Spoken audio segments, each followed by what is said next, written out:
करतो। महाराष्ट्राची मुलुकी मैदानी तोप आमचे नेते, महाराष्ट्राचे नेते श्रीकांतदादा ओहोळ, प्रदेश अध्यक्ष बहुजन मुक्ती पार्टी यांना मी विनंती करतो की त्यांनी यावं आणि या सभेला संबोधित करावं। माननीय श्रीकांतदादा ओहोळ।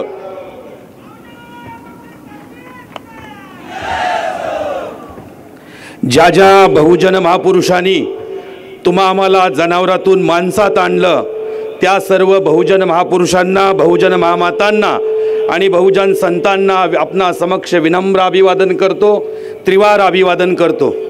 साथियो, आज भारत मुक्ती मोर्चा आणि संभाजी ब्रिगेडच्या वतीनं शिवसन्मान परिषदेचं आयोजन करण्यात आलेलं आहे।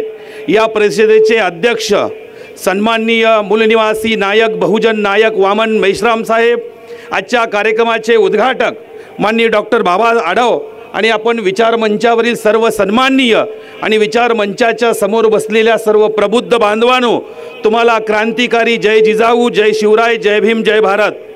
साथियो, आपण बघितलं असेल की ही शिवसन्मान परिषद छत्रपती शिवरायांच्या सन्मानार्थ आज आपण पुणे येथे बोलवलेली आहे।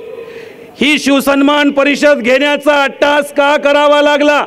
कारण आपल्याला माहीत असेल की साथियो, गेल्या वर्षी डिसेंबर महिन्यामध्ये 2023 साली भारत देशाचे प्रधानमंत्री नरेंद्र मोदी यांच्या हस्ते राजकोट मालवण येथे छत्रपती शिवरायांचा पुतळा घाई गडबडीमध्ये जयदीप आपटे नावाच्या ब्राह्मणाच्या हातून बसवला गेला। जो जयदीप आपटे शिल्पकार म्हणून आम्हाला सांगितला जातो, त्या जयदीप आपटेचं शिल्पकलेचं शिक्षण सुद्धा झालेलं नाही। पत्रकारांच्याकडून माहिती घेण्यात आली की हा जयदीप आपटे ज्या कॉलेजमध्ये शिकला त्या कॉलेजचं नाव आहे रहेजा स्कूल ऑफ आर्ट। त्या रहेजा स्कूल ऑफ आर्टला विचारलं असता त्या कॉलेजनं असं सांगितलं की आमच्या कॉलेजमध्ये अशा प्रकारची डिग्री शिकवली जात नाही। म्हणजे ज्या कॉलेजमध्ये डिग्री शिकवली जात नाही अशा कॉलेजमध्ये हा नालायक ब्राह्मण शिकला कसा काय? आम्ही आतापर्यंत असं समजत होतो ब्राह्मण विद्वान असतात, ब्राह्मण महापंडित असतात, ब्राह्मण हुशार असतात असं आम्ही ऐकून होतो। परंतु पुतळा पडल्यानंतर आणि फर्जी डिग्रीवाल्याकडनं पुतळा पडल्यानंतर आम्ही असं समजून गेलो, अरे ब्राह्मण तर गधे असतात, न शिकलेले ब्राह्मण आहे ते।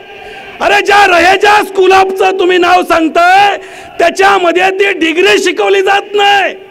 मग याच्या पाठीमागचा खरा सूत्रधार कोण आहे? तर कोकाटे सर, मला असं वाटतंय याच्या पाठीमागचा सूत्रधार जयदीप आपटे नाही, याच्या पाठीमागचा सूत्रधार देवेंद्र फडणवीस आहे। याला पहिला जेलमध्ये टाकायला पाहिजे।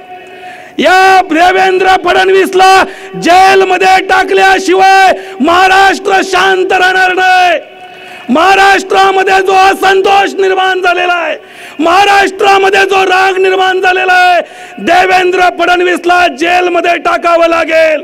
परंतु प्रश्न आहे कोकाटे सर की सत्ता त्यांची आहे आणि विरोधातले सुद्धा नेबळट आहेत। मग त्यांना सत्तेमध्ये असताना, त्या सत्तेत असताना आणि विरोधक नेबळट असताना या देवेंद्र फडणवीस नावाच्या पेशव्याला जेलमध्ये कोण टाकेल? तर साथियो, मला आपल्याला सांगायचंय, साथियो, या 3.5% वाल्या लोकांनी या महाराष्ट्राचा खेळ मांडलेला आहे। मराठा या बहिणीचे डोके फोडणारा हाच देवेंद्र फडणवीस या महाराष्ट्राचा 1 नंबरचा शत्रू आहे। मराठ्यांची डोकी फोडणारा हाच देवेंद्र फडणवीस या महाराष्ट्राचा 1 नंबरचा शत्रू आहे।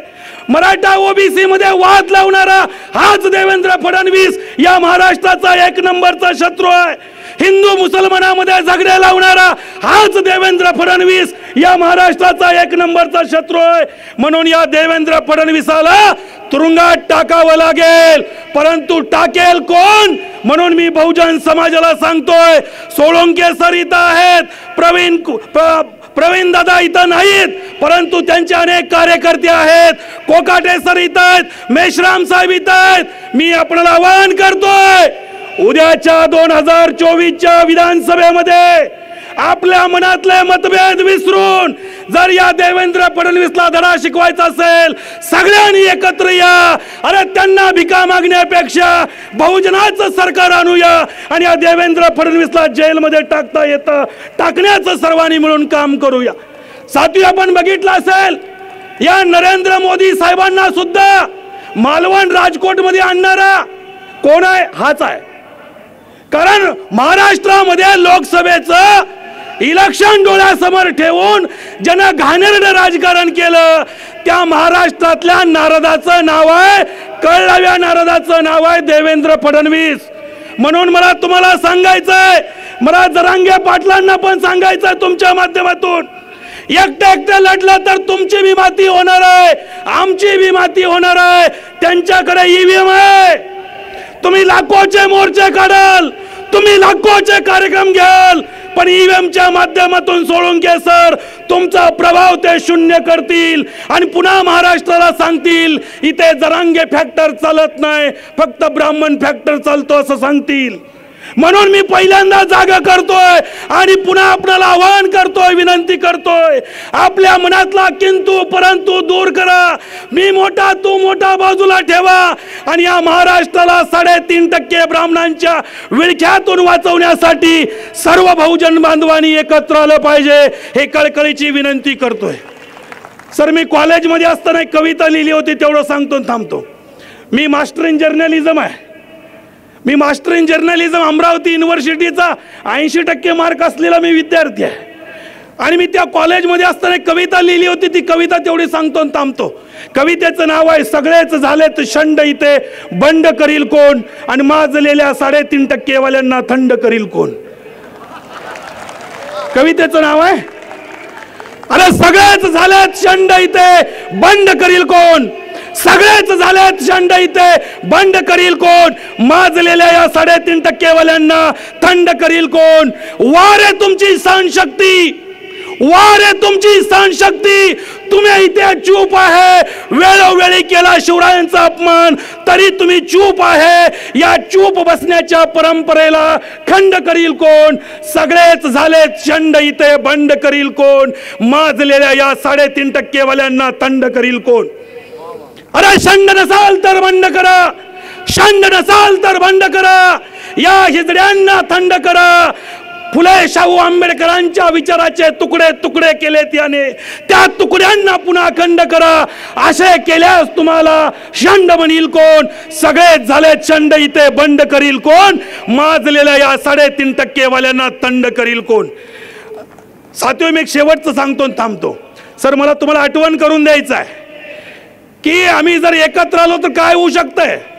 माननीय जरांगे पाटील साहेबांची, माननीय मेश्राम साहेबांची गेल्या 15 दिवसापूर्वी रात्री 10:15 वाजता सामाजिक विषयावरती भेट घडून आली. जशी भेट घडून आली दुसऱ्याच दिवशी मोहन भागवतला Z+ सिक्युरिटी घ्यावी लागली, Z+ सिक्युरिटी घ्यावी लागली. वामन मेश्राम साधी व्यक्ती नाही. RSSच्या हेडक्वार्टर वरती 4.5 लाख मोर्चा काढलेल्या व्यक्तीचं नाव आहे वामन मेश्राम साहेब. RSSला मोहन भागवतला माहित आहे. मी पुन्हा एकदा आपल्याला दादा सांगतोय, हे बीजेपी वाले आपल्याला आरक्षण देणार नाहीत. आपल्या महापुरुषाचा अपमान हे वारंवार करत राहतील.